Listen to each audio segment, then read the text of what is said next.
Muthuvel Karunanidhi Stalin is an Indian politician from Tamil Nadu and the opposition leader in the Tamil Nadu Legislative Assembly since 25 May 2016. He is the son of the former Chief Minister of Tamil Nadu, M. Karunanidhi. He's also the president of the Dravida Munnetra Kazhagam political party. He was the 37th mayor of Chennai from 1996 to 2002 and first deputy chief minister of Tamil Nadu from 2009 to 2011.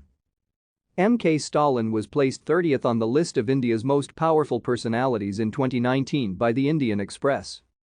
Stalin is the third son of second Chief Minister of Tamil Nadu and DMK Chief M. Karunanidhi and was born to his wife, Dayalu Ambal.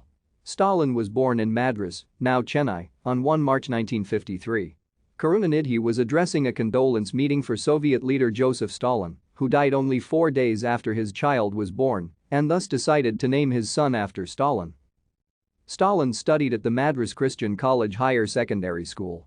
He completed a pre-university course at Vivekananda College and obtained a history degree from Presidency College, Chennai of University of Madras in 1973.